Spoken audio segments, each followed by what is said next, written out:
അസ്സലാമു അലൈക്കും വറഹ്മത്തുള്ളാഹ്. സ്വാമി ബ്രഹ്മാനന്ദ തീർത്ഥ.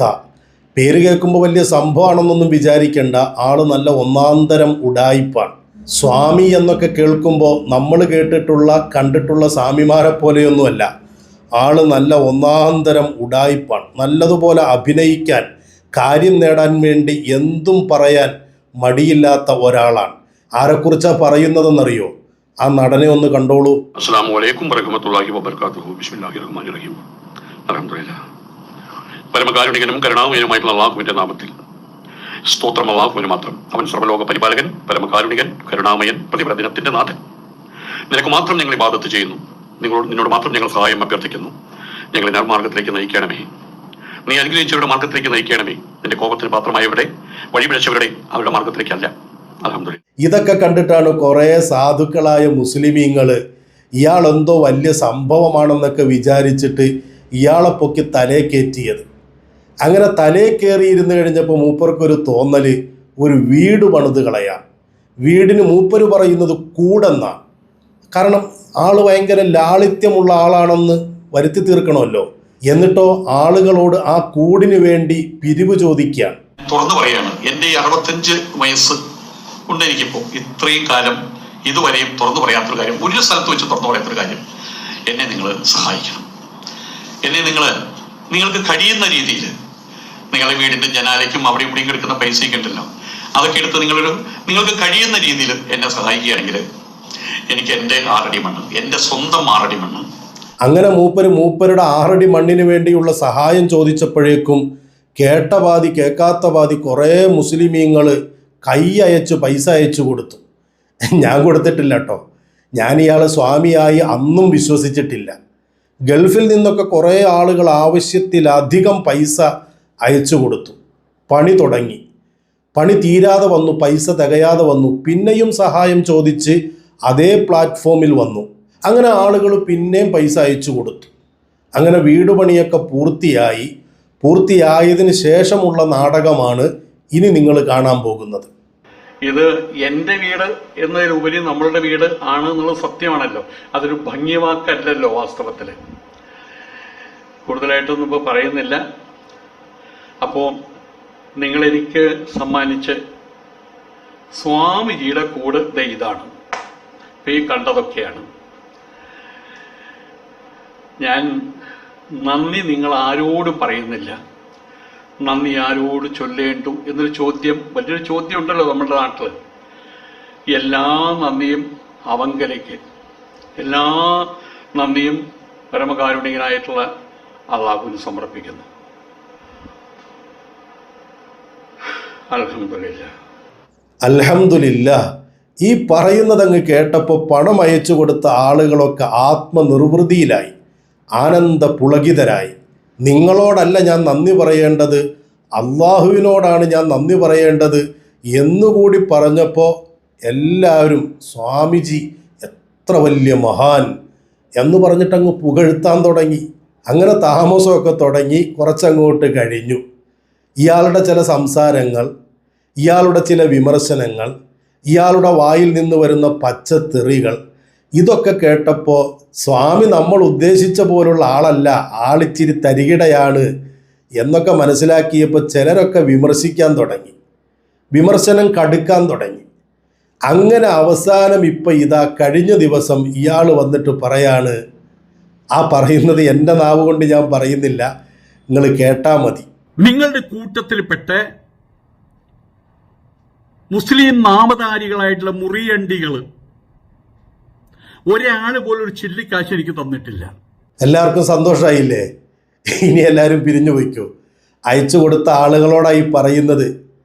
ആരെങ്കിലും ഒരാൾ വന്നിട്ട് ഒരു കാഷായോ ഇട്ട് 4 ഖുർആനായത്തും പിന്നെ 3 നബിചരിത്രവും പിന്നെ ഖലീഫ ഉമറിൻ്റെ ധീരതയൊക്കെ അങ്ങോട്ട് പറയുമ്പോൾ അങ്ങേര് വലിയ മഹാനാണ്, പിന്നെ പോരാത്തതിന് സംഖ്യകളെ 4 തെറിയും പറയും.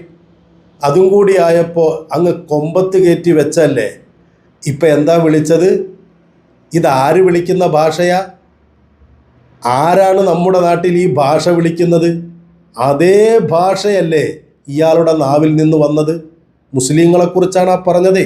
അതിനെ ന്യായീകരിക്കാൻ വേണ്ടി ഇയാൾ പറയാണ് നിങ്ങൾ എനിക്ക് വെറുതെ തന്നതൊന്നും അല്ല. നിങ്ങൾ കേട്ടോളൂ. കേരളത്തിലെ മുസ്ലിം സമൂഹത്തിനെ വളഞ്ഞിട്ട് ആക്രമിക്കുന്ന ഒരു കാലം ഉണ്ടായിരുന്നു.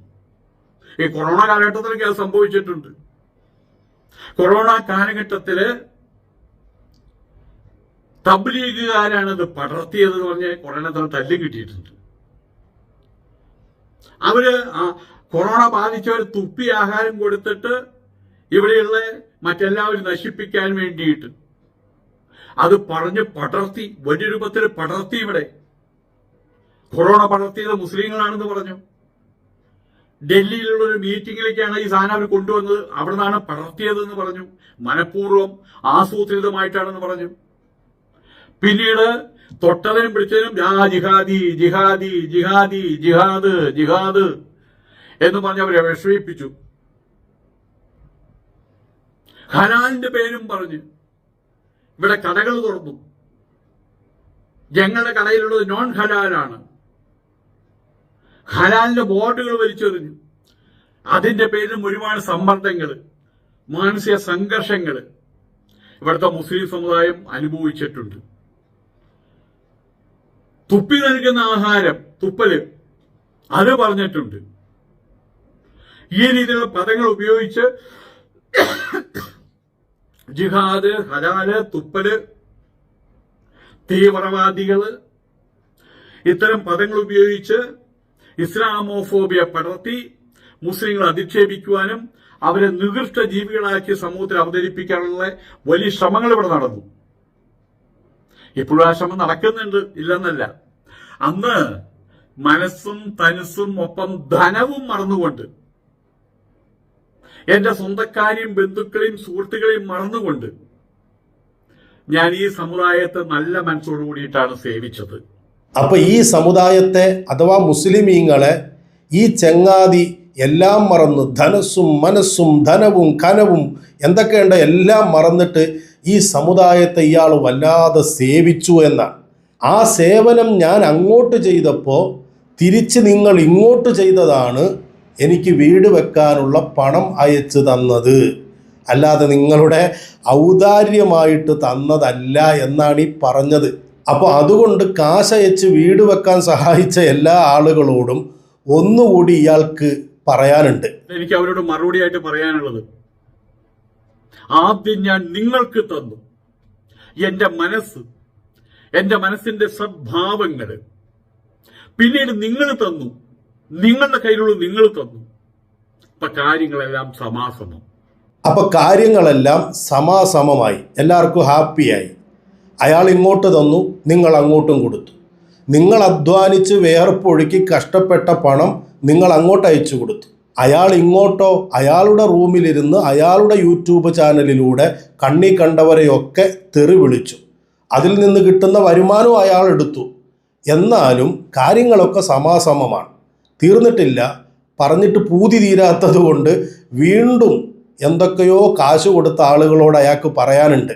ഇപ്പോഴത്തെ സാഹചര്യത്തില് ഈ വക ആളുകളോട് എനിക്ക് പറയാനുള്ളത്, ഞാൻ ഇപ്പോൾ താമസിക്കുന്ന വീടുമായിട്ട് നിങ്ങൾക്ക് ഒരു ബന്ധവുമില്ല. ഉണ്ടോ? ഇത്രയും ബന്ധം പോലും നിങ്ങൾക്കില്ല. ഇതെന്റെ വീടാണ്, എന്റെ അധ്വാനത്തിന്റെ ഫലമാണ്. അപ്പൊ അത് ആരുടെ വീടാണ്? അയാളുടെ വീടാണ്, അയാളുടെ അധ്വാനത്തിന്റെ ഫലമാണ്. അല്ലാതെ നിങ്ങളുടെ അധ്വാനമൊന്നുമല്ല. നിങ്ങൾ മരുഭൂമി കിടന്ന് കഷ്ടപ്പെട്ടതല്ല, നിങ്ങൾ വിയർപ്പൊഴുക്കി പാടുപെട്ട് പണിയെടുത്ത് കിട്ടിയ കാശല്ല, അയാളുടെ അധ്വാനമാണ്. എന്താണ് ആ അധ്വാനം? അയാളുടെ നല്ല മനസ്സ് നിങ്ങൾക്ക് തന്നു. നല്ല മനസ്സേതാണ്? കണ്ണി കണ്ടവരെയൊക്കെ തെറി വിളിക്കുക. അത് നിങ്ങൾക്ക് തന്നില്ലേ? ഹാപ്പിയായില്ലേ? ഇപ്പം എല്ലാം സമാസമം. അല്ലല്ല, സമാസമല്ല കേട്ടോ. എങ്കിലും അയാളോടാണ് നിങ്ങൾ കടപ്പാട് കാണിക്കേണ്ടത്.